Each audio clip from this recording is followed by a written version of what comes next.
सांगलीची जागा शिवसेनाच लढणार असल्याचा पुनरुच्चार ठाकरेंच्या शिवसेनेचे खासदार संजय राऊतांनी केलाय।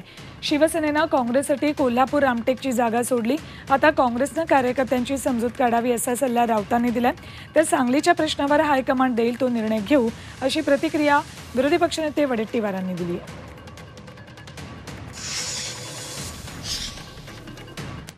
आता रामटेक हा परंपरेने आमचा मतदारसंघ आहे।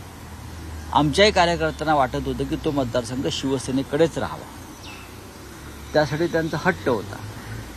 पण आम्ही त्यांची समजूत काढली, तो मतदारसंघ काँग्रेसकडे। छत्रपती शाहू महाराजांसाठी कोल्हापूरचा मतदारसंघ आम्ही काँग्रेसला सोडला। तिथे आमच्या कार्यकर्त्यांचा हट्ट होता की तिथे मशाल चिन्हावरच निवडणूक लढली जावी।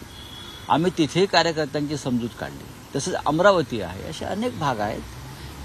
आघाडीमध्ये आपण जेव्हा काम करतो, अमृत नोनी आर्थो प्लस ये एक प्रूवन फॉर्मूला है। इसमें मौजूद नोनी फल के गुण और आयुर्वेदिक जड़ी बूटियां शरीर को जरूरी पोषक तत्व देने के साथ साथ हड्डियों और जोड़ों के घिसने, उनमें होने वाले सूजन और दर्द को रोकने में मदद करता है। दर्द मुक्त जीवन के लिए अमृत नोनी आर्थो प्लस।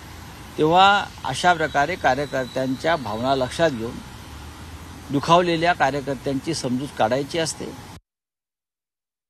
मी सांगितलं, विदर्भातला त्यांना उदाहरण मुद्दामून दिलं की विदर्भात आम्ही तुम्हाला कसंही सांभाळून घेतलं, कारण विदर्भ हा एक वेगळा गड आहे, काँग्रेसचा गड राहिलेला आहे। आणि विदर्भामध्ये आता पहिल्या 5 टप्प्यामध्ये आम्ही जिंकूच, आणि ज्या अजून 5 जागा आहेत त्याच्यातही आम्ही महाविकास आघाडी म्हणून जिंकणार आहोत। पण पश्चिम महाराष्ट्र आणि कोंकण याच्यातला फरक आहे, आणि ते समजायला तयार नसतील तर हे बरोबर नाही।